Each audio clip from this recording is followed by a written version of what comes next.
आज हम MP board द्वारा आयोजित हाई स्कूल मुख्य परीक्षा वर्ष 2025 विषय गणित के प्रश्न पत्र को हल करेंगे। हमारे पास पहला प्रश्न है, सही विकल्प को चुनकर लिखिए। इसके अंतर्गत पहला प्रश्न है, संख्याओं 6 और 20 का एचसीएफ होगा। यहाँ पर हमारे पास 4 विकल्प दिए गए हैं, तो 6 और 20 का एचसीएफ निकालना है तो सबसे पहले हमें इनका अभाज्य गुणनखंड निकालना होगा। तो सबसे पहले 6 का गुणनखंड निकालते हैं हम, 2 से विभाजित होता है ये, 2 तिया 6 और 3 एकम 3। वैसे ही हम 20 का भी गुणनखंड निकाल लेते हैं, ये 2 से विभाजित होगा, 2 एकम 2, 2 शून्यम 0, फिर ये 2 पंच 6 10 और ये 5 एकम 5।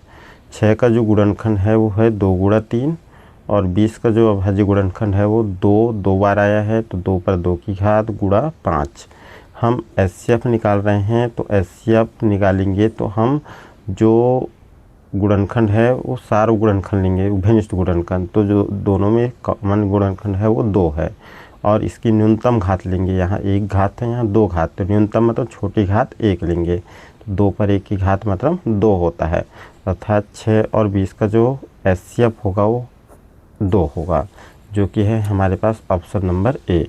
फिर हमारे पास सेकंड क्वेश्चन है, यदि a1/a2 बराबर b1/b2 बराबर c1/c2 हो तो समीकरण निकाय a1x plus b1y plus c1 बराबर 0 तथा a2x plus b2y plus c2 बराबर 0 का यहाँ पर 4 विकल्प दिए गए हैं। तो यदि हमारे पास ये तीनों अनुपात बराबर होता है तो जो समीकरण निकाय है उसका अनंतः अनेक हल होता है, तो ऑप्शन नंबर डी सही होगा यहाँ पर। अब तीसरा प्रश्न देखते हैं, द्विघात समीकरण ax² plus bx plus c बराबर 0 के मूल वास्तविक और बराबर होंगे। तो मूल वास्तविक और बराबर तभी होते हैं जब समीकरण का व्यक्त कर शून्य के बराबर होता है, अर्थात b² माइनस 4ac शून्य के बराबर हो। तो हमारे पास बी नंबर का ऑप्शन सही है यहाँ। फिर अगला प्रश्न है, AP 2 4 6 का 10वां पद क्या है। तो जब AP के अंतर्गत कोई प्रश्न पूछा जाता है तो हम सबसे पहले उसका पहला पद लिखते हैं। तो यहाँ पहला पद ए है 2 और इस श्रेणी का हम सर्वांतर निकालते हैं, तो इसके लिए हम दूसरा पद में पहला पद घटाएंगे, मतलब 4 में 2 घटाएंगे तो यहाँ पर 2 आएगा। ठीक है, अब हमारे पास nवां पद ज्ञात करने का फार्मूला होता है an equal a plus n minus 1 into D. यदि हम मान रखते हैं तो n का मान 10 है, e का मान हमें 2 दिया गया है, n का मान 10वां पद ज्ञात करना है तो n का मान 10 रखेंगे माइनस 1 और d का मान हम निकालने हैं 2। ये मान रखने के बाद इसको हल करेंगे, 2 प्लस 10 में 1 घटाएंगे तो ये आएगा 9 गुणा 2, तो ये हो जाएगा 2 धन 9 और 2 का पहले गुणा करेंगे हम, तो 9 दूनी 18 हो जाएगा और 18 में हम 2 जोड़ेंगे तो हो जाएगा ये 20। अर्थात हमारे पास 10वां पद जो होगा वो 20 होगा, जो कि है यहाँ पर ऑप्शन नंबर सी। अगले प्रश्न की ओर हम आते हैं। यहाँ पर दिया है 2 बिंदु 2 3 और 4 1, इनके बीच की दूरी क्या है। तो दूरी सूत्र का प्रयोग करेंगे तो हमारे पास 2 बिंदुओं के बीच की दूरी PQ का फार्मूला होता है x1 माइनस x2 का square plus y1 minus y2 का स्क्वायर, या x2 माइनस x1 का square plus y2 minus y1 का स्क्वायर। कुल मिलाकर x निर्देशांक से x निर्देशांक को घटा करके वर्ग करेंगे और y से y निर्देशांक घटा करके वर्ग करके इन दोनों का जोड़ने के बाद वर्गमूल निकालना है हमें। चलो हल करते हैं इसको। ये हो जाएगा, इसमें हमारे पास ये है x1 y1 और ये हमारे पास x2 y2। ठीक है, अब यहाँ पर हम मान रखें तो घटाएंगे x2 से x1, मतलब 4 से 2 घटाएंगे तो होगा 4 माइनस 2 का वर्ग प्लस वैसे ही y2 से y1 घटाएंगे तो 1 से 3 घटाना है हमें, तो 1 ऋण 3 का वर्ग। ठीक है, 3 से 1 भी घटा सकते हैं, वैसे ही 2 से 4 भी घटा सकते हैं, दोनों तरफ से सही है ये। अब 4 में यदि हम 2 माइनस करते हैं तो ये आएगा 2, इसका वर्ग हो जाएगा, प्लस 1 में 3 घटाएंगे तो ये होगा -2, इसका वर्ग हो जाएगा। ठीक है, अब आगे हल करेंगे, 2 का वर्ग 4 होता है प्लस -2 का वर्ग भी 4 होगा, तो ये हमारे पास 4 और 4 8 होगा। यदि हम गुणनखंड निकालें 8 का तो ये होता है 2 गुणा 2 गुणा 2। ठीक है, अब 2 जोड़ा बन रहा है वर्गमूल जिन से बाहर हो जाएगा, और इस 2 का जोड़ा नहीं बन रहा है तो ये अंदर ही रहेगा। तो इस प्रकार दोनों के बीच की दूरी 2 वर्गमूल 2 होना चाहिए।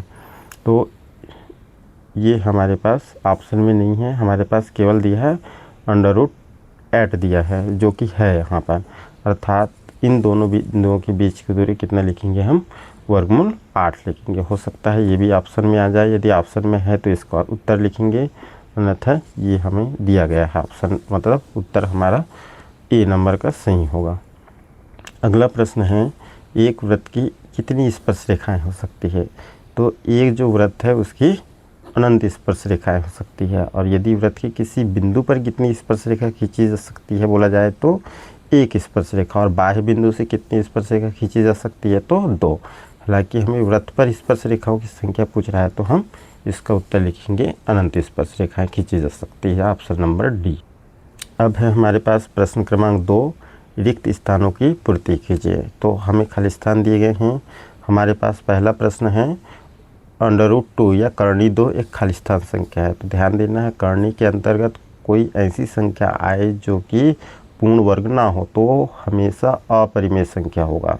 तो ये किस प्रकार की संख्या, अपरिमेय संख्या। √2, √3 भी अपरिमेय हुआ, √5 भी अपरिमेय संख्या है, तो ये अपरिमेय संख्या है।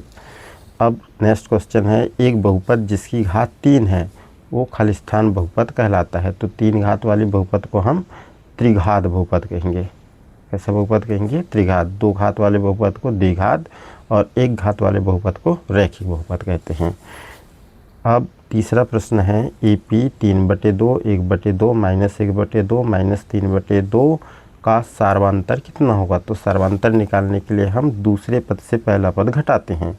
तो D बराबर होगा, दूसरा पद है यहाँ 1/2 और पहला पद है 3/2, तो 1/2 में 3/2 घटा देंगे हम। दोनों का हर बराबर है तो एलसीएम 2 होगा, हर और एलसीएम बराबर है तो हम अंश को ज्यों का त्यों लिखेंगे, तो 1 - 3 हो जाएगा। ये देखते हैं, अलग अलग चिन्ह घटाएंगे, है ना। यहाँ बड़ी संख्या ऋणात्मक है, ऋण लिखेंगे, 3 में 1 घटाएंगे तो 2, और बटे में 2, 2 से 2 एक बार में कैंसिल हो जाएगा तो हमें मिलेगा -1। तो यहाँ पर इस श्रेणी का जो सर्वांतर है वो -1 होगा। अगले प्रश्न की ओर आते हैं। प्रश्न क्रमांक 4 है, सभी सर्वांगसम त्रिभुज खाली स्थान होते हैं। तो जितने भी सर्वांगसम त्रिभुज होते हैं समरूप होते हैं, तो यहाँ पर उत्तर आएगा समरूप।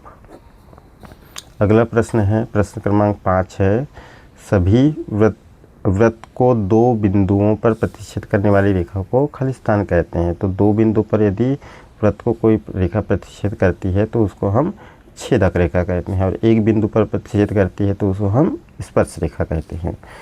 अब अगला प्रश्न है, किसी घटना E के लिए PE + PE0 अर्थात किसी घटना के घटित होने और उस घटना के घटित ना होने की प्रायिकता का योग हमेशा 1 होगा। अगला प्रश्न है, प्रश्न क्रमांक 3, इसमें बोला गया है सत्य असत्य लिखिए। तो सही गलत बताना है। पहला है, समरूप त्रिभुजों के क्षेत्रफल सदैव बराबर होते हैं। तो ये जो कथन है वो असत्य होता है, क्योंकि समरूप त्रिभुजों के आमाप जो होते हैं वो बराबर होना जरूरी नहीं होता, इसलिए ये जो है कथन असत्य है। अगला प्रश्न है, 1 2 1 3 एक समांतर श्रेणी नहीं है। तो हम देखते हैं ये जो श्रेणी है इसका सर्वांतर यदि देखें तो यदि हम दूसरे पद अर्थात E2 से A1 माइनस करें अर्थात 2 ऋण 1 करेंगे तो ये आएगा हमारे पास 1। उसी प्रकार यदि हम तीसरा पद में से दूसरा पद घटाते हैं अर्थात 1 में यदि हम 2 माइनस करें तो ये -1 आता है। हम देख रहे हैं यहाँ पर जो अंतर है वो 1 है और यहाँ जो अंतर आ रहा है वो -1 है। तो हम देख रहे हैं दोनों जगह अंतर अलग अलग है, इसलिए यहाँ सर्वांतर समान नहीं है, अर्थात ये AP नहीं होगा। यदि AP ये तभी होता है जब दोनों जगह अंतर इक्वल होता है, ये 1 है तो ये भी 1 होता है, या -1 है तो यहाँ भी -1 होता है। तो यहाँ पर हम देख रहे हैं अलग अलग मान प्राप्त हो रहा है, मतलब ये हमारे समांतर श्रेणी नहीं है, और ये भी कथन भी बोल रहा है कि समांतर श्रेणी नहीं है, अर्थात ये जो कथन है वो सत्य है। अगला प्रश्न है, प्रश्न क्रमांक 3, किसी बिंदु की y अक्ष से दूरी उस बिंदु का y निर्देशांक होती है। तो ये कथन जो है वो असत्य है। क्यों? क्योंकि y अक्ष से दूरी x निर्देशांक होता है और x अक्ष से दूरी को y निर्देशांक कहते हैं। अगला प्रश्न है शंकु का आयतन पाई आर स्क्वायर है, ये भी कथन असत्य है। शंकु का जो आयतन होता है वो होता है 1/3 पाई आर स्क्वायर एच, और ये जो फार्मूला दिया है ये वृत्त का क्षेत्रफल है। अगला है प्रश्न क्रमांक 5, घटना ई की प्रायिकता एक ऐसी संख्या पी ई है जो 0 से छोटी होती है, 0 से बड़ी होती है या बराबर होती है, और 1 से छोटी या उसके बराबर होती है। तो ये कथन सत्य है। किसी भी घटना के घटित होने की प्रायिकता का मान 0 और 1 के बीच होगा। अगला प्रश्न है दीर्घ खंड का क्षेत्रफल संगत त्रिज्या खंड के क्षेत्रफल से कम होता है, ये कथन असत्य है। यदि दीर्घ वृत्तखंड के स्थान पर यदि लघु वृत्तखंड का क्षेत्रफल संगत त्रिज्या खंड के क्षेत्रफल से कम होता है, ऐसा यदि बोला जाए तो ये कथन सत्य हो जाएगा, ठीक है। किंतु दीर्घ खंड का जो क्षेत्रफल होगा संगत त्रिज्या खंड के क्षेत्रफल से सदैव अधिक होता है, और यहाँ कम होता है दिया है, ये कथन असत्य होगा। अगला प्रश्न है सही जोड़ी मिलाना है हमें। एक तरफ स्तंभ ए है, दूसरे तरफ स्तंभ बी है। हमारे पास है 9 sec स्क्वायर ए माइनस 9 10 स्क्वायर ए, इसका मान कितना होगा। तो यदि हम इसको हल करें तो 9 कॉमन लेने के बाद होगा sec स्क्वायर ए माइनस 10 स्क्वायर ए, ठीक है। अब ये 9 sec स्क्वायर ए बराबर होता है 1 + 10 स्क्वायर ए, और ये माइनस 10 स्क्वायर ए पहले से ही है। 10 से 10 स्क्वायर ए कैंसिल, अलग अलग चिन्ह है, 1 बचेगा, 9 और 1 का गुणा करेंगे तो ये आएगा 9 एकम 9। तो ये होगा, इसका जो आंसर होगा वो 9 होगा। अब अगला प्रश्न है cos 0 डिग्री। अब cos 0 डिग्री का मान जो होता है 1 होता है, ये आप लोगों को त्रिकोणमिति सारणी याद करनी होगी। उसी प्रकार sin 0 का मान जो होता है वो 0 होता है। फिर थीटा कोण वाले त्रिज्या खंड के क्षेत्रफल का सूत्र क्या होगा। तो थीटा कोण वाले त्रिज्या खंड का क्षेत्रफल तो ये होगा θ/360 पाई आर स्क्वायर।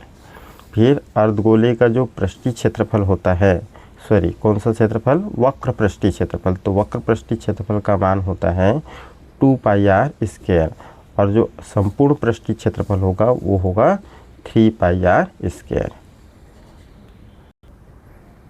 आगे है प्रश्न क्रमांक 5। इसमें हमें एक शब्द या एक वाक्य में उत्तर लिखना है। पहला प्रश्न है द्विघात समीकरण का मानक रूप लिखिए। जो द्विघात समीकरण होता है उसका मानक रूप होता है ax² + bx + c = 0। अब आगे है दो त्रिभुजों के समरूप होने की कोई एक शर्त लिखिए। तो दो त्रिभुजों के समरूप होने की दो शर्तें हैं। पहली शर्त ये है कि इन दोनों त्रिभुजों की संगत भुजाएं जो है वो समानुपाती होनी चाहिए, और जो दूसरी शर्त है वो है उन दोनों त्रिभुजों के संगत कोण जो है वो बराबर होने चाहिए।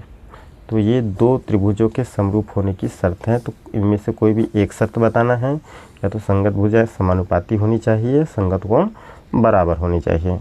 अगला है मूल बिंदु 0 0 से बिंदु x1 y1 की दूरी लिखिए। तो ये जो होगा वो होगा x1 - 0 का वर्ग अर्थात x1 का वर्ग प्लस y1 - 0 का वर्ग अर्थात y1 का वर्ग। आगे प्रश्न है किसी खंभे की छाया तथा उसकी ऊंचाई समान होने पर सूर्य का उन्नयन कोण कितना अंश होगा। तो जब भी किसी वस्तु की ऊंचाई और उसकी छाया बराबर होती है तो हमेशा उन्नयन कोण 45 अंश का होता है। अगला प्रश्न है कोण थीटा व त्रिज्या r वाले त्रिज्या खंड के संगत चाप की लंबाई का सूत्र लिखना है हमें। तो चाप की लंबाई का सूत्र होता है θ/360 × 2 पाई r। अब वर्ग 20 40 का वर्ग चिन्ह जिसको हम मध्य बिंदु कहते हैं वो बताना है। तो 20 और 40 के बीच आता है 30, तो ये इनका मध्य बिंदु होगा। या आप इन दोनों को जोड़ना है, ऊपरी सीमा प्लस निचली सीमा, और उसको 2 से भाग देना है। तो 40 और 20 को जोड़ेंगे तो होता है 60, और 60 को यदि 2 से भाग देंगे तो ये होता है 30, अर्थात इसका मध्य बिंदु हमें 30 मिलेगा। आगे चलते हैं। हमारे पास प्रश्न क्रमांक 6 है अभाज्य गुणनखंड विधि से 96 और 404 का HCF ज्ञात कीजिए। तो चलो चलते हैं, हम इन दोनों संख्याओं का HCF ज्ञात करेंगे। पहली संख्या है हमारे पास 96 और दूसरी संख्या है 404। तो सबसे पहले हम अभाज्य गुणनखंड याद करेंगे। तो 96 का अभाज्य गुणनखंड याद करते हैं। तो 96 जो है वो 2 से विभाजित होने वाली संख्या है, 2 से विभाजित करते हैं। तो 2 से विभाजित यदि करेंगे तो ये 9 से को करें पहले, तो 2 4 8, एक बचेगा 6 16 हो जाएगा। अब ये होगा 2 8 16, फिर 2 से विभाजित होगा पुनः, ये 2 2 4, 2 चौके 8, फिर ये 2 1 2, 2 2 4, पुनः 2 से विभाजित करें, 2 6 12, फिर ये 2 से 2 3 6, फिर ये 3 से विभाजित होगा, 3 1 3। तो हमारे पास जो 96 है उसका अभाज्य गुणनखंड मिल रहा है 2 2 आया है 1 2 3 4 5 बार। तो 2 पर 5 की हथ लिखेंगे, फिर गुणा 2 के बाद आया है 3। ठीक है, ये हो गया 96 का अभाज्य गुणनखंड।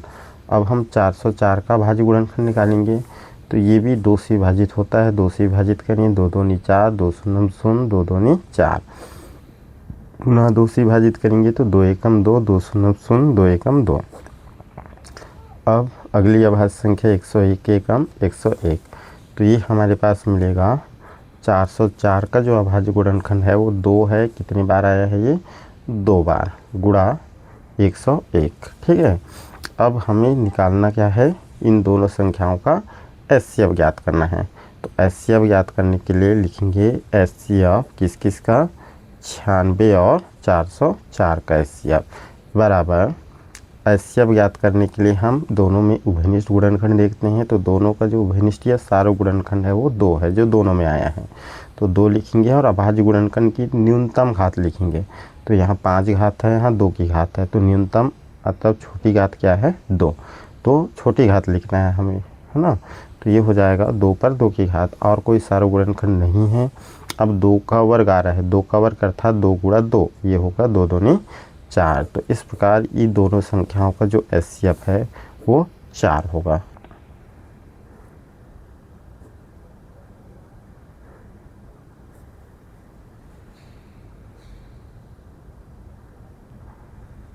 अगला प्रश्न है हमारे पास, इसकी अथवा में दिया है संख्या 148 का को अभाज्य गुणनखंडों के गुणनफल के रूप में व्यक्त कीजिए। अर्थात हमें 148 का अभाज्य गुणनखंड निकालना है। चलो अभाज्य गुणनखंड निकाल लेते हैं हम। ये है हमारे पास संख्या 148। ठीक है, तो इसका जो अभाज्य गुणनखंड होगा इसके लिए हम 148 लिखेंगे। हम देखते हैं ये सबसे छोटी अभाज्य संख्या 2 है, 2 से विभाजित हो जाएगी। तो ये हम 2 से विभाजित करते हैं। एक साथ 14 लेते हैं हम यहाँ, 2 7 14, और ये 2 चौके 8, 4 बार में विभाजित होगा। पुनः 2 से करें, 2 3 6, और ये 2 7 14, फिर पुनः 2 से विभाजित नहीं होगा ये, है ना। फिर केवल ये 37 से ही विभाजित हो सकती है संख्या। तो 37 से करें, 37 से कम 37। तो इस प्रकार हमारे पास 148 का जो अभाज्य गुणनखंड में हमें मिल रहा है 2। कितने बार मिल रहा है ये? 2 बार। तो 2 पर 2 की घात लगाएंगे और गुणा 37। ठीक है, तो ये हमारे पास जो है वो 148 का अभाज्य गुणनखंड मिल रहा है। आगे है प्रश्न क्रमांक 7। इसमें बोला गया है अंकगणित का आधारभूत प्रमेय लिखिए।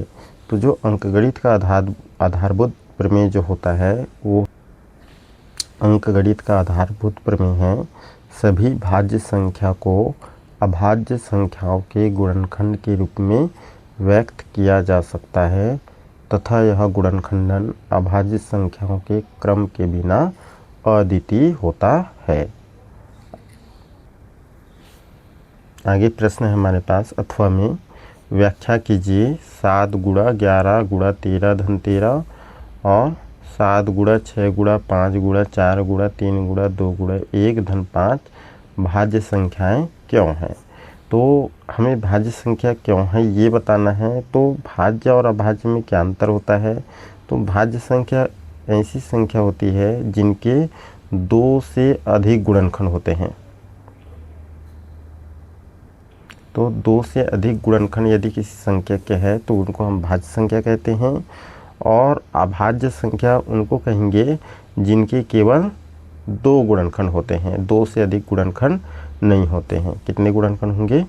केवल दो गुणनखंड। और ये दो गुणनखंड होते हैं, एक तो होता है संख्या एक और होता है स्वयं वही संख्या जिसका जो संख्या है वो खुद होगा और एक होगा। ऐसी दो गुणनखंड है तो उनको हम अभाज्य संख्या कहते हैं। यदि स्वयं और एक के अलावा भी यदि कोई दूसरा गुणनखंड है तो उसको हम अभाज्य संख्या कहते हैं। तो हमें यही बताना है इसके लिए कि इनके खुद और एक के अलावा भी कोई और गुणनखंड है। ठीक है, तो इसको हल करने के लिए हमें पहली जो संख्या दी गई है वो है हमारे पास 7 गुणा 11 गुणा 13 धन 13। तो हम यहाँ देखते हैं, यहाँ दो पद है हमारे पास, ये पहला पद है, दूसरा पद है। इन दोनों पदों में 13 उभयनिष्ठ गुणनखंड है। ये यदि हम बाहर निकालते हैं तो ये होगा 7 गुणा 11 धन यहाँ 13 गुणनखंड से निकल गया तो यहाँ गुणा में क्या बचेगा? 1।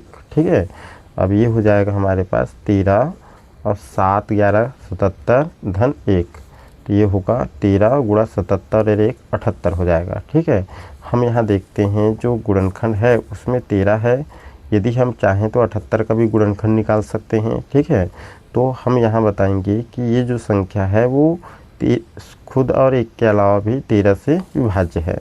तो लिखेंगे यह संख्या या दी गई संख्या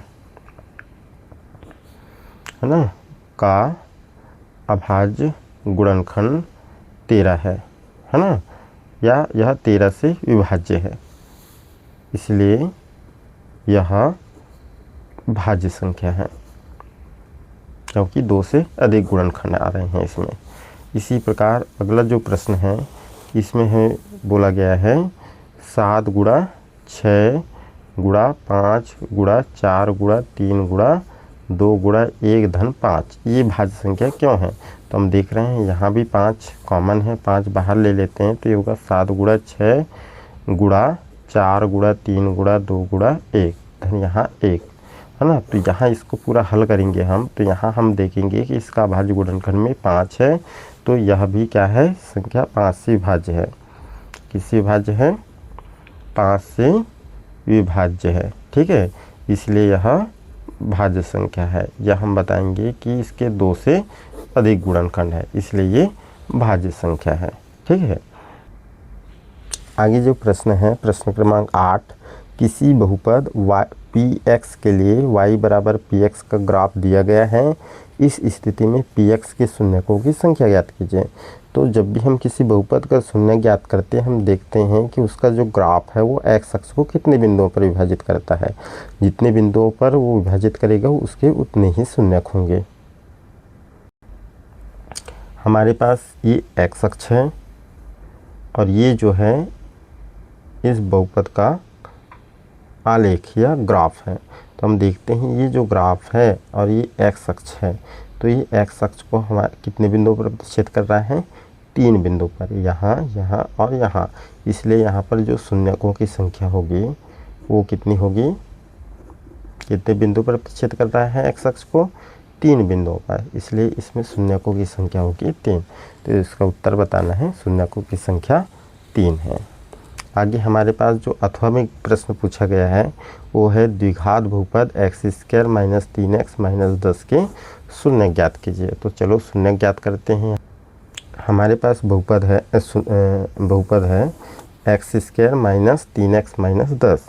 तो जब हम 3 पदों वाले या द्विघात बहुपद की जो शून्य ज्ञात करते हैं तो इसके लिए हम मध्य पद को 2 भागों में विभाजित करते हैं।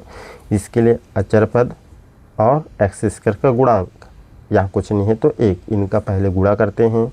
तो 10 और 1 का हम जब गुणा करेंगे तो 10 एकम 10 आएगा। अब 10 का यदि हम गुणनखंड देखें तो ये होता है, एक तो 10 गुणा 1 होगा और एक होता है 5 गुणा 2। अचर पद ऋणात्मक है, अर्थात घटाने पर हमें मध्य पद मिलना चाहिए, 3 मिलना चाहिए। तो हम देख रहे हैं 5 में यदि हम 2 घटा देते हैं तो 3 मिलता है, लेकिन यहाँ 3 ऋणात्मक है तो इसको ऋण लाने के लिए 2 धनात्मक होना चाहिए और 5 ऋणात्मक होना चाहिए, बड़ी संख्या ऋणात्मक। तो घटाने पर हमें -3 मिलेगा। अब 3 के साथ x लिखा है यहाँ पर, तो ये दोनों संख्याओं के साथ भी क्या लगाएंगे? x, और -3x इसके बदले हम लिखेंगे -5x धन 2x।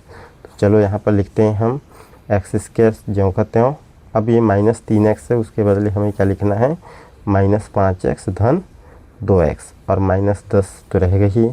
अब यहाँ दो दो का जोड़ा बनाना है हमें, तो ये पहला जोड़ा है, ये दूसरा जोड़ा। पहले जोड़े में x कॉमन है, यहाँ एक घात, यहाँ दो घात, मतलब x एक घात निकाल लेंगे हम, x दो घात में से एक घात बचेगा और माइनस यहाँ 5 धन यहाँ पर 2 है, 10 मतलब होता है 2 पंचे 10, अर्थात 2 यहाँ उभयनिष्ठ है, 2 उभयनिष्ठ निकालेंगे तो यहाँ x बचेगा और माइनस यहाँ 10 में से उभयनिष्ठ निकला 2 तो बचेगा यहाँ पर 5। तो यहाँ हम देखते हैं सार्वगुणनखंड हमारे पास x - 5 आ रहा है और ये है बचेगा यहाँ पर x धन यहाँ बचेगा 2। ठीक है, अब हमें चूँकि शून्य ज्ञात करना है तो शून्य ज्ञात करने के लिए हम अलग अलग इनको शून्य के बराबर लिखेंगे।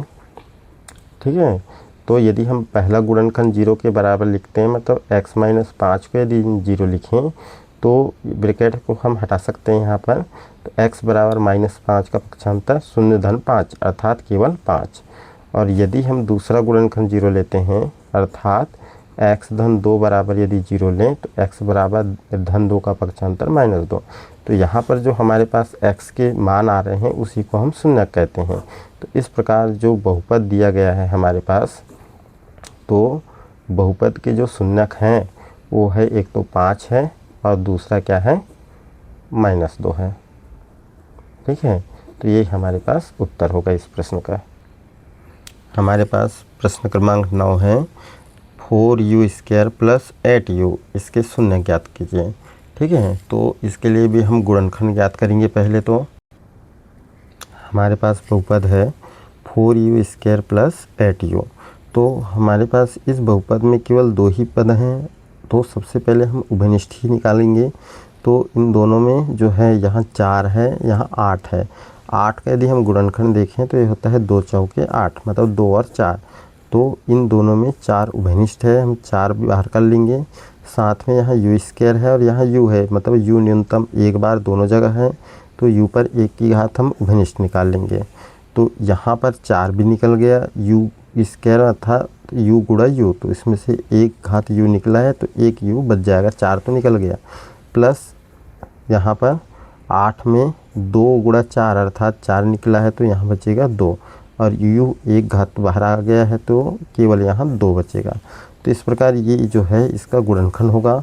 अब यदि शून्यक हमें ज्ञात करना है तो शून्य ज्ञात करने के लिए हम बारी बारी से दोनों गुणनखंड को 0 के बराबर लिखेंगे। तो यदि हम पहला गुणनखंड 4u को 0 के बराबर लिखेंगे तो ये हमें मिलेगा u बराबर 0/4, 4 गुणा में है, पक्षांतर करेंगे भाग में आएगा।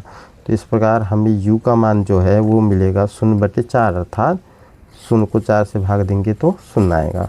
उसी प्रकार यदि हम दूसरा गुणनखंड को 0 के बराबर लिखते हैं अर्थात u + 2 को 0 माने तो u बराबर हमें मिलेगा धन 2 का पक्षांतर 0 - 2 अर्थात -2। अतः हमारे पास जो शून्यक मिल रहा है वो 2 शून्यक कौन कौन से हैं, एक तो है हमारे पास 0 तथा जो दूसरा शून्यक है वो है -2 है। तो ये इस प्रश्न का आंसर होगा।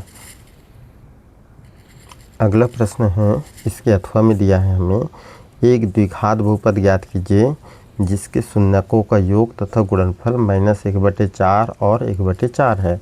तो पहले योग बोला है अर्थात योग क्या होगा, -1/4, फिर हमें गुणनफल बोला है तो गुणनफल कितना दिया है हमें, 1/4। तो ठीक है, इस प्रश्न को हम हल करते हैं। शून्यकों का योग -1/4 और गुणनफल 1/4, और हमें ज्ञात क्या करना है, द्विघात बहुपद ज्ञात करना है। ठीक है, तो चलो हल करते हैं इस प्रश्न को। तो हमारे पास जो है इस प्रश्न में क्या क्या चीज़ दिया है, शून्यकों का योग दिया है, शून्यकों का योग। ठीक है, ये दिया है हमें -1/4 और दिया है शून्यकों का गुणनफल। तो शून्यकों का गुणनफल ये दिया है हमें 1/4। तो इन दोनों में देखें तो दोनों का हर बराबर है, यदि हर बराबर है तो कोई दिक्कत नहीं है, सीधा सीधा हम हल करेंगे। और यदि हर बराबर नहीं है तो इन दोनों के हर को इनके लघुत्तम के बराबर करना होगा हमें। ठीक है, तो चूँकि हर बराबर है तो कोई दिक्कत नहीं है। हमारे पास शून्यकों का योग का फार्मूला होता है -b/a और शून्यकों का गुणनफल का फार्मूला होता है c/a। अब यहाँ पर यदि हम तुलना करते हैं तो क्या मिलता है, दोनों के बटे ए है, ठीक है। दोनों का मान कितना मिल रहा है, तुलना करने पर ए के स्थान पर 4 मिल रहा है, तो ए बराबर 4। और बी को यदि हम देखें तो यहाँ -1 बराबर -b आएगा, ठीक है। तो माइनस माइनस कैंसिल, तो b का मान कितना हो जाएगा 1। और c बराबर क्या मिलेगा हमें, यहाँ यदि हम देखें तो c का मान क्या है 1 है। तो इस प्रकार a b c तीनों मान मिल गए हमें। अब हमें बहुपद ज्ञात करना है। तो बहुपद ज्ञात करने का जो फार्मूला होता है द्विघात बहुपद, वो होता है ax² + bx + c। ये द्विघात बहुपद का मानक रूप होता है। इसमें मान रखते हैं हम, a का मान रखेंगे 4 और x² है तो x² प्लस b का मान दिया है हमें 1, तो 1 गुणा x, और c का मान कितना रखेंगे 1।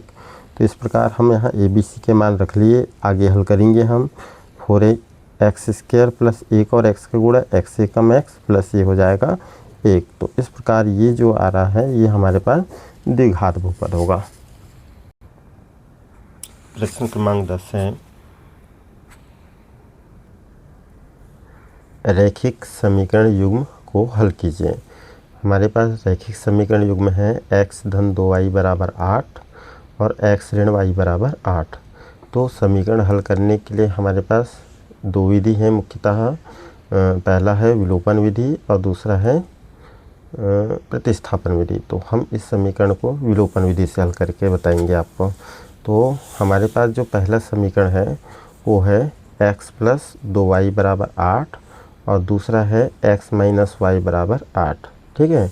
अब हम यहाँ देखते हैं तो यहाँ y का गुणांक अलग अलग है लेकिन x का गुणांक समान है, तो गुणांक हमें समान करने की ज़रूरत नहीं है। समीकरण 1 है और ये समीकरण 2 है।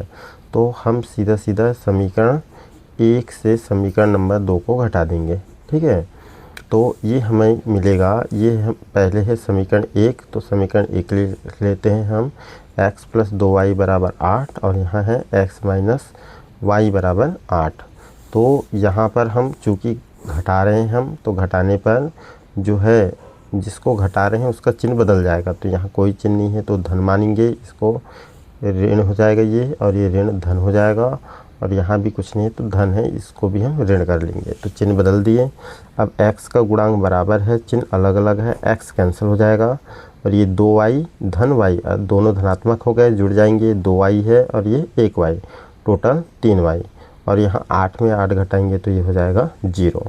तो इस प्रकार हमें y बराबर मिलेगा 0/3। 3 से यदि हम 0 को भाग दें तो ये हो जाएगा 0। अब y का मान 0 हो गया। अब इस मान को हम समीकरण 1 में रखेंगे या तो समीकरण नंबर 2 में रखते हैं। तो यदि हम समीकरण 2 का चयन करें तो समीकरण 2 से ये हो जाएगा x ऋण y का मान कितना 0 बराबर 8। तो x में 0 घटाएंगे तो x ही आएगा। तो x बराबर हमारे पास कितना मिल जाएगा 0 तो हट जाएगा, तो x बराबर कितना हो जाएगा 8। तो इस प्रकार जो समीकरण का हल है वो क्या मिल रहा है हमें, समीकरण का हल अर्थात x और y के मान। तो x का मान 8 मिल रहा है और y का मान मिल रहा है 0, ठीक है।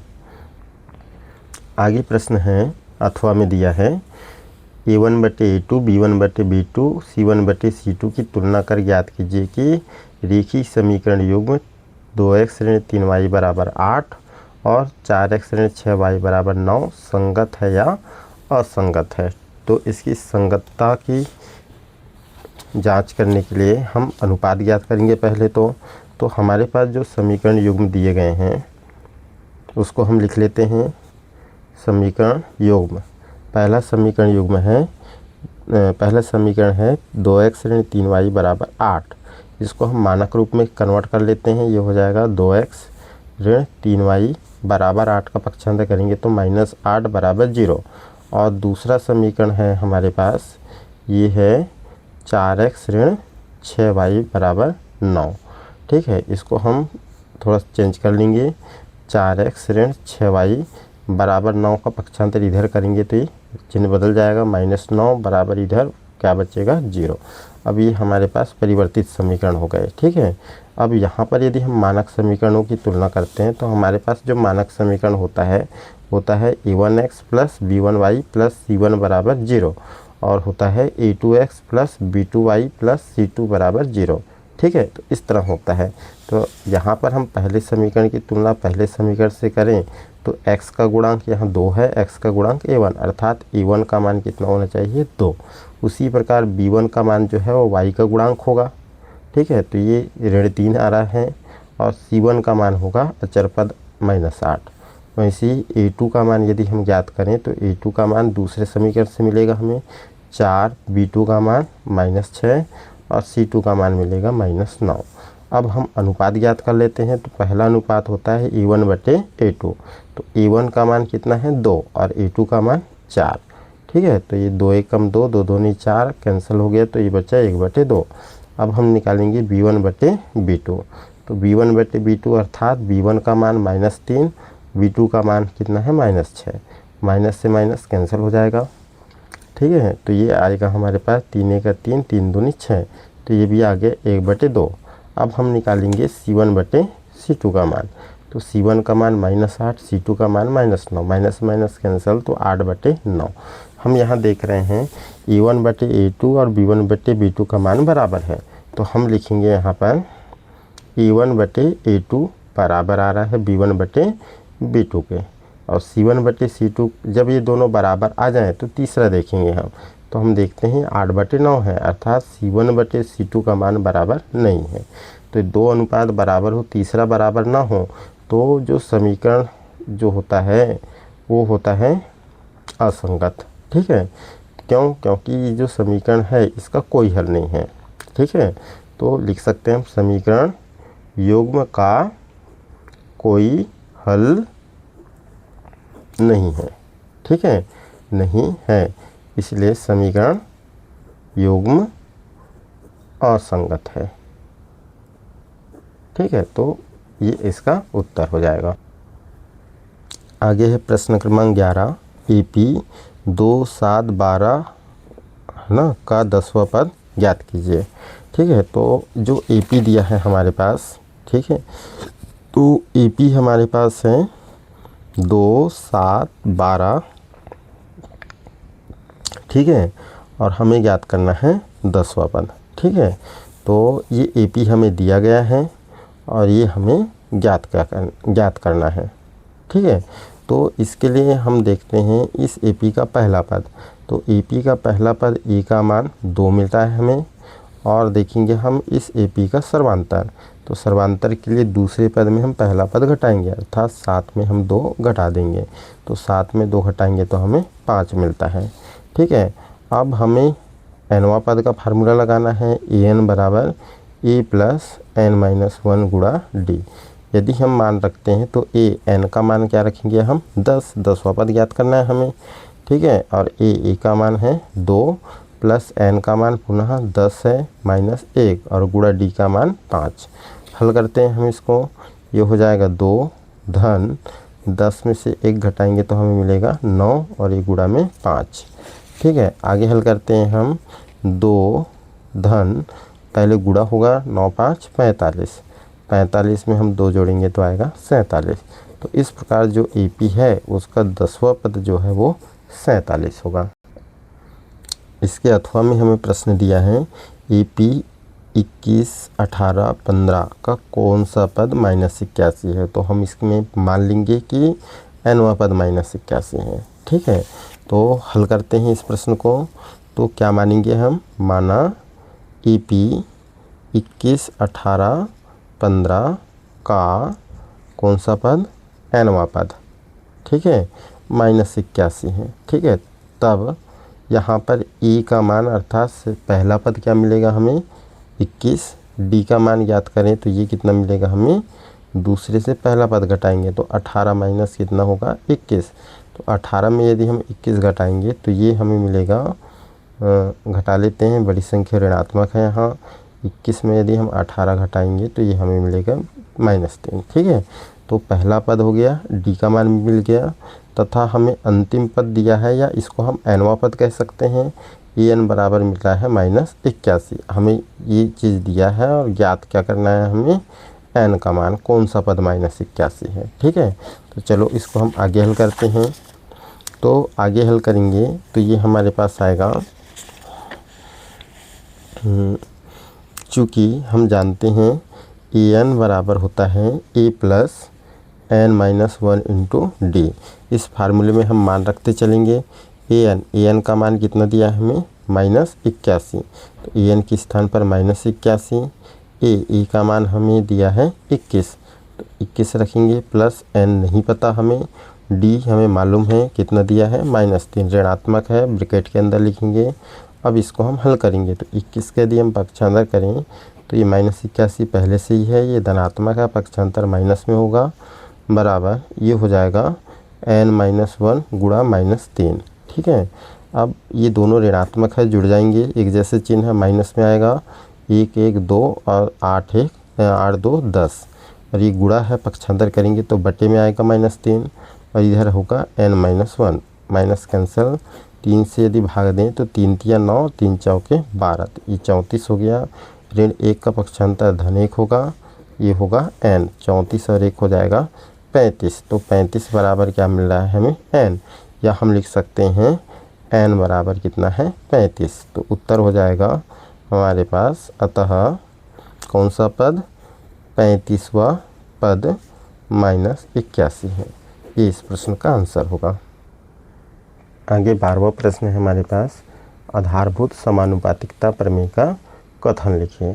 तो इसका कथन है, किसी त्रिभुज की एक भुजा के समांतर खींची गई रेखा त्रिभुज की अन्य दो भुजाओं को समान अनुपात में विभाजित करती है। ठीक है, मतलब यदि किसी त्रिभुज में त्रिभुज की दो भुजाओं को भिन्न भिन्न बिंदुओं पर छेद करने के लिए एक भुजा के समांतर रेखा खींची जाए तो अन्य दो भुजाएं जिन बिंदुओं पर प्रतिच्छेद करती है उन बिंदुओं से उन भुजाओं के समान अनुपात हो जाते हैं। ठीक है, तो ये प्रमेय को आप लोगों को याद रखना है। ठीक है, इसके अथवा में हमें प्रश्न दिया है, अथवा एक आकृति दी गई है, इस आकृति में OA इंटू OB का मान जो है OC इंटू OD के बराबर है। हमें दर्शाना है कि कोण A कोण C के बराबर है और कोण B कोण D के बराबर है। तो यही हम देखते हैं, ये जो आकृति देख रहे हो, इस आकृति में क्या क्या चीज़ दिया है हमें, OA इंटू OB बराबर क्या दिया है OC इंटू OD, ये हमें दिया है। ठीक है, यदि हम OB को इधर पक्षांतर करें और OC को हम इधर पक्षांतर करें तो ये हमारे पास आएगा OA बटे OC। ठीक है, बराबर गुणा में भाग में आएगा, इधर क्या है हमारे पास OD। ठीक है, और बटे में क्या आ जाएगा, ये हमारे पास OB। ठीक है, OB इधर आ गया और OC इधर आ गया। ठीक है, यदि हम इन दोनों त्रिभुजों में देखें, ठीक है, कौन कौन से त्रिभुज में, एक है हमारे पास OAD त्रिभुज OAD। ठीक है, और दूसरे तरफ है हमारे पास त्रिभुज क्या है OAD, और इधर त्रिभुज क्या है हमारे पास OBC। ये दोनों त्रिभुजों में OAD और OBC, इन दोनों त्रिभुजों में क्या है OA, ये OA है बटे OC। ठीक है, OA बटे OC। ठीक है, इसके बराबर क्या दिया है, इधर OD कहाँ है, ये है OD बटे में क्या आ रहा है हमारे पास OB। ठीक है, तो इस भुजा का अनुपात इसके बराबर है, इस भुजा का अनुपात इसके साथ, और इस भुजा के अनुपात इसके साथ। ठीक है, ये आपस में क्या है अनुपात बराबर है, और साथ ही ये हमें दिया है, यहाँ से हम ज्ञात किए हैं। ठीक है, और तथा और क्या समानता है, ये वाला कोण से सभी में कोण है, तो इस कोण को हम क्या नाम देंगे, कोण AOD, और इस कोण को नाम देंगे हम COB। ठीक है, ये त्रिभुज के नाम को लिखेंगे OCB लिखेंगे। ठीक है, तो दो त्रिभुज कौन कौन से लिए हम, एक OAD और एक लिए OCB, ये दो कोण आपस में क्या है बराबर है COB। ठीक है, तो हम देख रहे हैं संगत भुजा समानुपाती हैं और इनके बीच का कोण क्या है बराबर है, अर्थात यहाँ पर जो है इस साइड एंगल और ये साइड है, तो साइड एंगल साइड समरूपता प्रतिबंध लागू होता है। ठीक है। तो इस समरूपता से ये जो त्रिभुज हम लिए हैं ये दोनों त्रिभुज समरूप हो जाएंगे। कौन कौन से त्रिभुज लिए थे हमने? एक लिए थे त्रिभुज OAD और दूसरे तरफ हम लिए थे त्रिभुज OCB। ठीक है। तो ये दोनों त्रिभुज क्या है? आपस में समरूप है। और हम जानते हैं कि जब दो त्रिभुज समरूप हो तो उनके संगत भुजाएं जो होती हैं या संगत कोण जो होते हैं वो बराबर होते हैं। तो यदि हम इन दोनों त्रिभुजों की बात करें तो इसके ए के संगत कौन सा कोण होगा? C होगा, क्योंकि इसके भुजा का अनुपात इसके बराबर है और उसी प्रकार इस भुजा का अनुपात इसके बराबर है। मतलब यहाँ कोण D जो होगा वो कोण B के बराबर होगा। तो हम लिखेंगे यहाँ पर कोण A जो है वो कोण C के बराबर है और कोण D या हम कहें कोण B जो है वो कोण D के बराबर है। इसका कारण लिख सकते हैं हम समरूप त्रिभुजों के संगत अवयव कह सकते हैं। ये दोनों आपस में बराबर होंगे। ठीक है ना। तो ये हमें सिद्ध करने बोला गया था और ये सिद्ध हो गया। अगला प्रश्न है हमारे पास, y अक्ष पर एक ऐसा बिंदु ज्ञात कीजिए जो बिंदुओं 6, 5 और -4, 3 से समदूरस्थ हो। ठीक है। तो इस प्रश्न को हम हल कर लेते हैं। तो हम मान लेते हैं, माना y अक्ष पर एक बिंदु है, y अक्ष पर कोई बिंदु है तो उस बिंदु को हम 0y है मान लिए। तो ये जो बिंदु 0y है इनकी बिंदुओं 6, 5 और -4, 3 ये क्या है? समदूरस्थ है। तो इस बिंदु की दो दिए गए बिंदु से दूरी और इस बिंदु की दिए गए बिंदु से दूरी, मतलब दिए गए बिंदु मतलब y अक्ष पर जो बिंदु है उनसे दूरी बराबर है। ठीक है। तो हम इसको लिखेंगे कि ये जो बिंदु है, ठीक है, y अक्ष पर बिंदु 0y है। तब जो 0y है ना, से पहला बिंदु जो दिया गया हमें वो दिया गया था कितना? 6, 5। ठीक है। तो हम लिखेंगे बिंदु K से 6, 5 की दूरी बराबर क्या है बताओ ज़रा? इसी बिंदु की अर्थात बिंदु 0y की जो दूसरा बिंदु है -4, 3 की दूरी। ये दोनों आपस में समदूरस्थ मतलब बराबर हैं, समान दूरी पर हैं। ठीक है। अब इसको हम हल करते हैं आगे।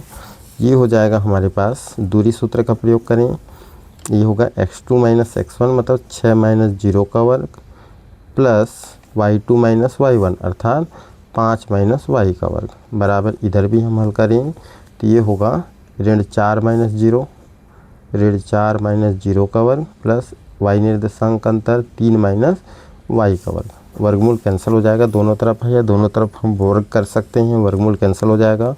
इसको हम हल करें तो 6 - 0 का वर्ग अर्थात 6 का वर्ग होगा ये।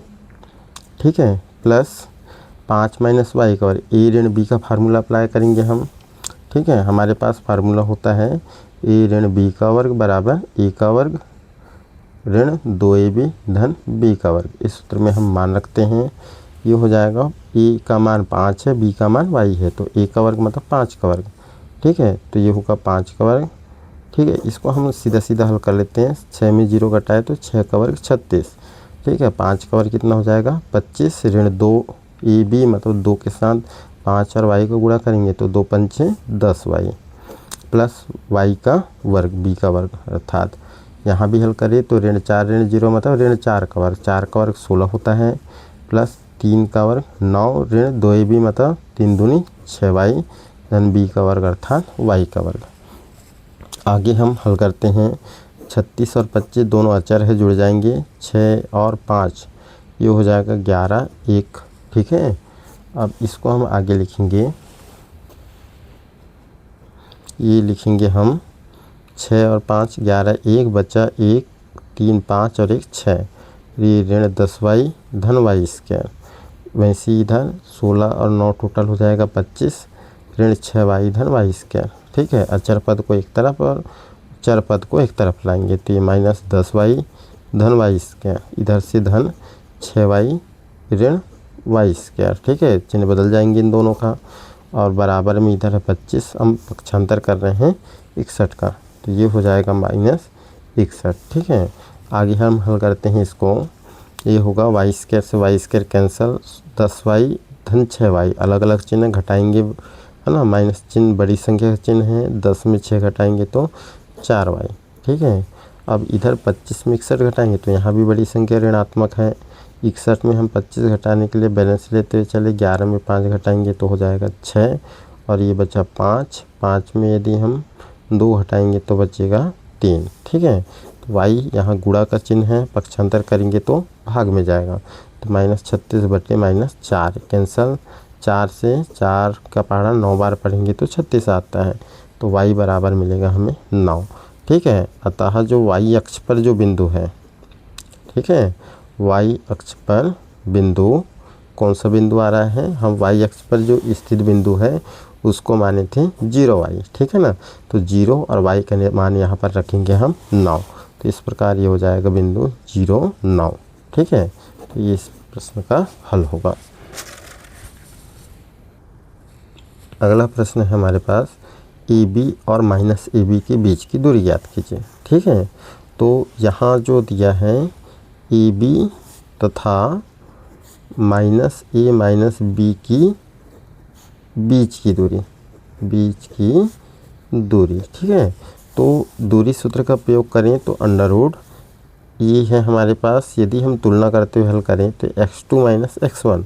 ठीक है, तो इस फार्मूले के अनुसार ये हो जाएगा -a का स्क्वायर प्लस -b से b माइनस करेंगे तो -b - b का स्क्वायर। ठीक है, ये होगा -a -2a का स्क्वायर प्लस माइनस माइनस जुड़ जाएंगे -2b का स्क्वायर। आगे हल करेंगे तो ये हो जाएगा 2 का वर्ग 4a स्क्वायर धन ये भी 4b स्क्वायर। तो दोनों में कॉमन क्या है हमारे पास, 4 कॉमन है, 4 बाहर निकाल लें तो ये a स्क्वायर धन बचेगा b स्क्वायर, तो 4 का वर्गमूल निकालेंगे तो 2 और ये बचेगा a square plus b square. तो इस प्रकार ये दोनों बिंदुओं की बीच की दूरी होगी।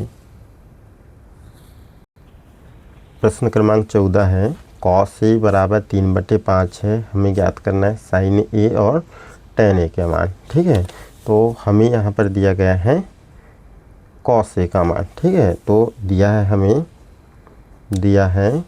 cos a बराबर दिया है 3/5, और हमें ज्ञात करना है यहाँ पर किस किस का मान, sin a तथा tan a का मान। ठीक है, इस प्रश्न को हमें हल करना है, तो इसको हल कर लेते हैं हम। तो हमें चूँकि दिया गया है कि cos a बराबर कितना है 3/5, तो हम एक त्रिभुज ले लेते हैं, समकोण त्रिभुज। ठीक है, ये हमारे पास एक समकोण त्रिभुज है, यहाँ a न्यून कोण है, तो ABC एक समकोण त्रिभुज है। तो हम लिखें समकोण त्रिभुज ABC में। ठीक है, cos a बराबर 3/5 है। यदि हम देखें तो cos a जो होता है उसका मान होता है आधार बटे कर्ण। यहाँ पर आधार जो भुजा है वो क्या है AB, और जो कर्ण है वो क्या है AC। ठीक है, तो ये आधार बटे कर्ण। ठीक है, अब यदि हम तुलना करें तो यहाँ पर AB हर अंश है, तो AB कितना है यहाँ 3, और AC की तुलना करें तो हर कितना है बताओ 5। ठीक है, तो इस प्रकार AB बराबर हम मान लेंगे 3K है, और AC बराबर हम मान लेंगे 5K है, जहाँ K समानुपातिक नियतांक है। ठीक है, अधिक अचर राशि है। अब इस समकोण त्रिभुज में पाइथागोरस का प्रमेय लगाएं तो ये क्या आएगा हमारे पास, तो समकोण त्रिभुज ABC में पाइथागोरस प्रमेय से, तो पाइथागोरस का प्रमेय कहता है कर्ण का वर्ग बराबर लंब का वर्ग धन आधार का वर्ग। ठीक है, तो यह लंब का वर्ग धन आधार का वर्ग बराबर कर्ण का वर्ग। यहाँ पर हमारे पास लंब BC है, तो BC का वर्ग धन आधार है हमारे पास AB, तो AB का वर्ग बराबर कर्ण है AC, तो AC का वर्ग। ठीक है, अब BC का यदि हम मान रखें तो BC का मान हमारे पास कितना है नहीं पता, तो BC ज्यों का त्यों रहने दें। AB का मान हमारे पास कितना दिया है 3K, तो 3K का स्क्वायर प्लस AC का मान हमें दिया है 5K, तो 5K का वर्ग। हल करते हैं हम, BC का वर्ग बराबर धन 3 का वर्ग 9 और साथ में के स्क्वायर, 5 का वर्ग 25 और साथ में ये के स्क्वायर रहेगा। तो BC का वर्ग बराबर हो जाएगा हमारे पास 25 के का वर्ग और इसका पक्षांतर करेंगे तो -9 के का वर्ग। तो BC का वर्ग बराबर 25 में से 9 घटाएंगे तो 16 के का वर्ग। ठीक है, अब यहाँ पर यदि हम वर्गमूल ले लेते हैं, ठीक है, तो वर्गमूल लेने पर दोनों पक्षों का वर्गमूल हम लेंगे, ठीक है ना। तो ये वर्ग से वर्गमूल कैंसिल, ये हो जाएगा हमारे पास BC। 16 का वर्गमूल निकालेंगे तो ये 4 का वर्ग होता है, मतलब 16 का वर्गमूल 4 और के का वर्गमूल कैंसिल तो के। तो BC का मान मिल गया। अब हमें ज्ञात करना था साइन ए का मान। तो साइन बराबर होता है लंब बटे कर्ण। तो यहाँ लंब है हमारे पास BC और कर्ण है हमारे पास AC। तो BC कितना है हमारे पास 4 के और AC है हमारे पास 5 के से के कैंसल, ये हो जाएगा 4/5। तथा दूसरा मान हमें ज्ञात करना था tan A का मान। तो tan A का मान होगा लंब बटे आधार। लंब है BC और आधार है AB, ठीक है। तो BC का मान हम रखेंगे 4 के और बटे में ये हो जाएगा AC का मान 5 के से के कैंसल, तो ये हो जाएगा 4/5। अथवा में हमें प्रश्न दिया है, मान ज्ञात करना है हमें 2 tan 30 degree -1 tan square 30 degree, ठीक है। तो इसको हम हल करेंगे। ये हमारे पास 2 tan 30 degree upon 1 - tan square 30 degree, ठीक है। तो ये है 2 tan 30 डिग्री। tan 30 डिग्री की जो वैल्यू होती है वो होती है 1/√3 और ये 1 - tan स्क्वायर 30, इसका भी मान 1/√3, इसमें स्क्वायर लगा है तो ये स्क्वायर हो जाएगा, ठीक है। इसको यदि हम हल करें तो ये हो जाएगा हमारे पास 2 एकम 2 बटे √3 और ये बटे में है 1 - 1 का वर्ग 1 और वर्गमूल 3 का वर्ग करेंगे तो वर्गमूल कैंसिल, ये 3 हो जाएगा। यहाँ बटे 1 मान लेंगे हम, ये है 2 बटे √3। यहाँ पर लघुत्तम कितना आएगा 3 और ये 3 एकम 3 -1 एकम 1, ठीक है। आगे हम हल करते हैं इसको। ये हो जाएगा हमारे पास, ये है 2 बटे वर्गमूल 3 बटे 3 में 1 घटाएंगे तो आएगा ये 2, ठीक है। और ये 2 बटे 3 हो जाएगा। ये होगा 2 बटे वर्गमूल 3 गुणा 3 ऊपर आ जाएगा बटे में 2, 2 से 2 कैंसल, ये है 3 बटे वर्गमूल 3। यहाँ परिमेयकरण करेंगे तो वर्गमूल 3 बटे वर्गमूल 3, तो ये हमारे पास आएगा 3 वर्गमूल 3 और वर्गमूल 3 2 बार है तो वर्गमूल 3 का वर्ग हो जाएगा, ठीक है। आगे हल करने पर ये हमें मिलेगा 3 वर्गमूल 3 और बटे में वर्गमूल कैंसिल तो 3 से 3 कैंसिल, तो ये आ जाएगा √3, ठीक है। तो ये जो है इसका ये मान होगा।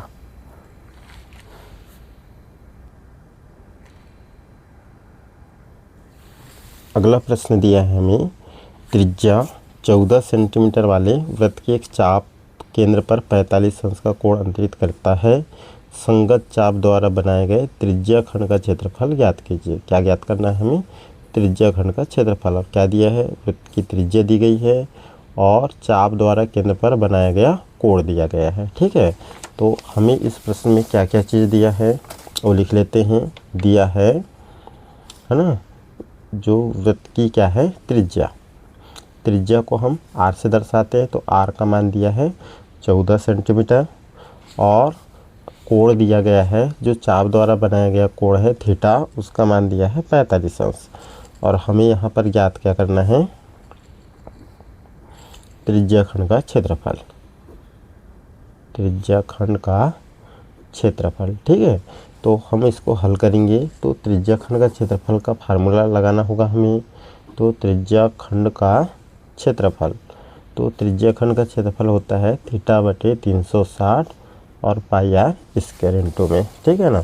मान रखते हैं हम थीटा की वैल्यू हमें दिया है 45 अंश, तो 45 बटे 360 और गुणा पाई का मान हम रखेंगे 22 बटे 7 गुणा आर का मान 14 है तो 14 का वर्ग, ठीक है। अब यहाँ पर ये राशि कैंसिल हो रहा है तो इसको हम कैंसिल कर देंगे, ठीक है। 9 5 45 और 9 से काटेंगे तो 9 चौके 36, 9 शून्यम शून्य, फिर 5 से 5 एकम 5, 5 8 40, ये 2 चौके 8, 2 11 22। ठीक है, तो ऊपर हमारे पास 11 है, नीचे आ रहा है 4 गुणा 7। ठीक है, 14 का वर्ग अर्थात 14 गुणा 14 होता है। 7 से कैंसिल हो जाएगा, है ना। 7 दूनी 14, फिर ये 2 से 2 एकम 2, 2 दूनी 4, फिर पुनः 2 एकम 2, 2 7 14। ठीक है, ऊपर आया 11 और 7 गुणा में, तो 11 और 7 का हम गुणा करेंगे तो 11 7 77। मात्रक है सेंटीमीटर, तो ये हो जाएगा वर्ग सेंटीमीटर। ठीक है, तो ये त्रिज्या खंड का क्षेत्रफल होगा। अगले प्रश्न की ओर हम चलते हैं। आगे हमें बोला गया है, इसके अथवा में दिया है 7 सेंटीमीटर त्रिज्या वाले वृत्त के चाप की लंबाई ज्ञात कीजिए जिसका कोण थीटा है। तो इस प्रश्न में हमें दिया गया है वृत्त की त्रिज्या आर का मान दिया है 7 सेंटीमीटर और दिया है केंद्र पर अंतित कोण थीटा का मान कितना दिया गया है हमें 60 अंश। ठीक है, तो हमें क्या ज्ञात करना है, चाप की लंबाई। ठीक है, तो चाप की लंबाई ज्ञात करना है तो हमें चाप की लंबाई का सूत्र लगाना होगा यहाँ पर। तो चाप की लंबाई, ठीक है, बराबर होता है थीटा बटे 360 इंटू 2 पाई आर। हल करते हैं, थीटा की वैल्यू कितना रखना है हमें 60 और बटे 360 गुणा 2 गुणा पाई, पाई का मान 22/7 होता है और गुणा आर का मान हमें दिया गया है 7। हल करेंगे, 7 से 7 कैंसिल हो जाएगा, यहाँ भी 0 से 0 कैंसिल, 6 से कैंसिल करेंगे 6 6 36। अब ये हो जाएगा 2 3 6 और 2 एकम 2, ऊपर आ रहा है 22 और नीचे आ रहा है 3। ठीक है, ये सेंटीमीटर, ये होगा चाप की लंबाई। ठीक है, 22/3 सेंटीमीटर। 16 नंबर का प्रश्न है हमारे पास। 2 खिलाड़ी ए और बी टेनिस का एक मैच खेलते हैं। ज्ञात कीजिए कि ए द्वारा मैच जीतने की प्रायिकता ज्ञात है कि ए द्वारा मैच जीतने की प्रायिकता 0.63 है। बी के मैच जीतने की प्रायिकता क्या है। ठीक है, तो ए के जीतने की प्रायिकता कितनी है 0.63। ठीक है, हमें बी की मैच जीतने की प्रायिकता ज्ञात करना है। तो बी जो है मैच कब जीतेगा, जब ए मैच हार जाएगा, क्योंकि 2 खिलाड़ी हैं ए और बी।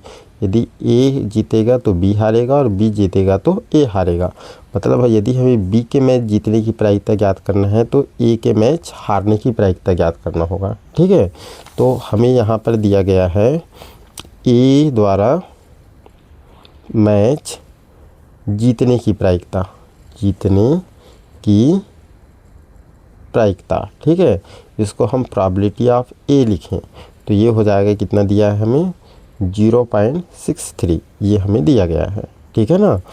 अब बी द्वारा जीतने की प्रायिकता ज्ञात करना है। बी द्वारा मैच जीतने की प्रायिकता, और बी मैच कब जीतता है, जब ए मैच हारता है। ठीक है, तो इसका मतलब हमें ज्ञात करना है ए द्वारा मैच हारने की प्रायिकता, हारने की प्रायिकता। ठीक है ना, अर्थात हमें निकालना है प्रोबेबिलिटी ऑफ ए नॉट। ठीक है ना, तो probability of A not is equal क्या होगा 1 माइनस प्रोबेबिलिटी ऑफ ए, एक ऋण ए द्वारा मैच जीतने की प्रायिकता। तो एक ऋण ये हमें दिया है 0.63। अब यदि 1 से घटाएंगे तो हम 1.00 लिख सकते हैं, माइनस ये 0.63। बैलेंस लेते हुए घटाएं, ये होगा 7, ये 9 में 6 घटाएंगे 3 दशमलव, ये 0 में 0 घटाएंगे तो 0, तो 0.37 ये होगा बी, खिलाड़ी बी द्वारा मैच जीतने की प्रायिकता। ठीक है, आगे हम चलते हैं। तो अगला प्रश्न है अथवा में, एक पासे को एक बार फेंकने पर अभाज्य संख्या आने की प्रायिकता क्या कीजिए। ठीक है, तो एक पासा है, तो पासे को जब हम फेंकते हैं तो 1 से लेकर 6 तक के अंक प्राप्त होते हैं हमें। ठीक है, तो प्रतिदर्श समष्टि के बिंदु होंगे 1 2 3 4 5 और 6। ठीक है, तो इसको हम हल करते हैं। एक पासे को फेंकने पर, ठीक है, प्रतिदर्श समष्टि, प्रतिदर्श समष्टि ये कौन कौन से होंगे, या तो पासे में 1 आएगा, 2 आएगा, 3 आएगा, 4 आएगा, 5 आएगा या तो 6 आएगा। तो इस प्रकार कुल परिणाम हमें कितने प्राप्त होंगे? कुल परिणामों की संख्या। तो यहाँ पर टोटल कितने परिणाम आ रहे हैं? टोटल 6 परिणाम आ रहे हैं। हमें प्रश्न में बोला गया है जब पासा फेंकते हैं तो अभाज्य संख्या आना चाहिए। तो अभाज्य संख्याएं कौन कौन सी हैं यहाँ पर? ये हम देखते हैं। पासे में जो है अभाज्य संख्या है ये 2 है, 3 है और 5 है। ये अभाज्य संख्या है, ठीक है ना। और अभाज्य संख्याओं की संख्या कितनी है बताओ? अभाज्य संख्याओं की संख्या, जिसको हम अनुकूल परिणाम भी कहते हैं, टोटल कितने परिणाम हैं? 3, ठीक है। अब प्रायिकता ज्ञात करना है अभाज्य संख्या आने की। तो अभाज्य संख्या आने की प्रायिकता, तो प्रायिकता का सूत्र होता है अनुकूल परिणामों की संख्या बटे कुल परिणामों की संख्या। अनुकूल मतलब जो हमें चाहिए, हमें क्या चाहिए? अभाज्य संख्या। तो अनुकूल परिणाम मतलब अभाज्य संख्या आने की संख्या, अभाज्य संख्या आने की संख्या, या दूसरे शब्दों में कहें अभाज्य संख्याओं की संख्या, अभाज्य संख्याओं की संख्या, ठीक है। और बटे में क्या? कुल परिणामों की संख्या, कुल परिणामों की संख्या, ठीक है, या कुल संख्याओं की संख्या। अभाज्य संख्या हमारे पास 3 और कुल परिणाम है 6। तो ये हो जाएगा हमारे पास, डिवाइड करेंगे 3 1 का 3, 3 दूनी 6, तो ये आ जाएगा 1/2। तो अभाज्य संख्या आने की प्रायिकता होगी 1/2। प्रश्न क्रमांक 17 है, एक थैले में 3 लाल 5 काली गेंद है। इस थैले में से एक गेंद यादृच्छिक निकाली जाती है। इसकी प्रायिकता क्या है कि गेंद लाल हो, लाल नहीं हो, ठीक है। तो थैले में कुल गेंदें कितनी हैं? थैले में कुल गेंद, ठीक है। हमारे पास लाल गेंद कितना दिया है? लाल रंग की जो गेंद है वो है हमारे पास 3, और काली गेंद कितनी है? काली गेंद है 5। तो इस प्रकार कुल गेंद है 3 धन 5, अर्थात टोटल गेंद है 8, ठीक है। तो कुल परिणामों की संख्या कितनी होगी? कुल परिणामों की संख्या, जितनी गेंद है उतने परिणाम होंगे, मतलब 8 परिणाम हो सकते हैं यहाँ पर, ठीक है। फिर अनुकूल परिणाम कितने होंगे? तो हमें क्या चाहिए? लाल गेंद, ठीक है। तो अनुकूल परिणामों की संख्या या लाल गेंदों की संख्या, ठीक है। लाल गेंद कितने हैं? 3 है, तो ये 3 होगा, ठीक है। इसलिए लाल गेंद आने की प्रायिकता, लाल गेंद आने की प्रायिकता ये होगी अनुकूल परिणामों की संख्या, अनुकूल परिणामों की संख्या, ठीक है, और बटे कुल परिणामों की संख्या। तो अनुकूल परिणाम हमारे पास कितने हैं? 3 हैं, और कुल परिणाम 8 है। ये सार्वभाज्य नहीं है इनका, तो ये इतना ही होगा लाल गेंद आने की प्रायिकता, ठीक है। इसको हम प्रोबेबिलिटी आप ई कह सकते हैं। या अब लाल गेंद ना आने की प्रायिकता, लाल गेंद ना आने की प्रायिकता, ठीक है। तो इसके लिए हम 1 में से आने की प्रायिकता अर्थात प्रोबेबिलिटी आप ई को माइनस कर देंगे हम।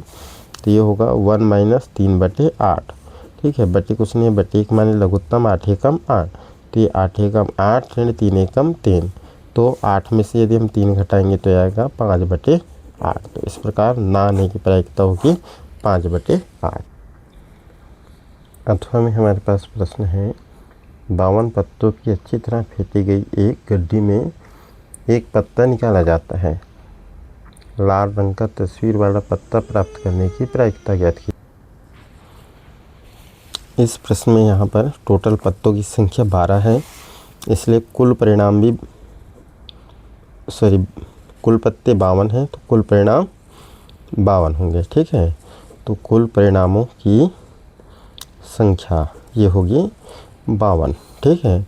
अब अनुकूल परिणाम देखें तो अनुकूल परिणामों की संख्या अर्थात हमें जो चाहिए, ठीक है।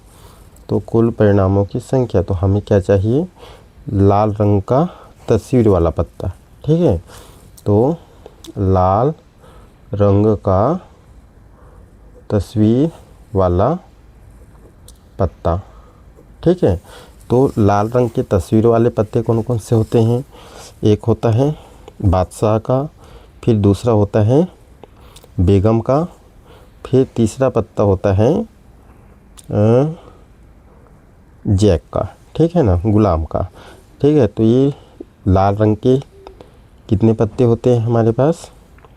बादशाह लाल रंग का 2 होगा, फिर बेगम 2 पत्ते होंगे और ये होगा 2 पत्ता। तो टोटल हमारे पास लाल रंग का जो पत्ता होगा जो तस्वीर वाला है वो कितने पत्ते हो गए हमारे पास?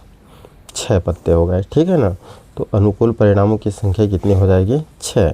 ठीक है, तो लाल रंग का तस्वीर वाला पत्ता आने की प्रायिकता या प्राप्त करने की प्रायिकता बराबर अनुकूल परिणामों की संख्या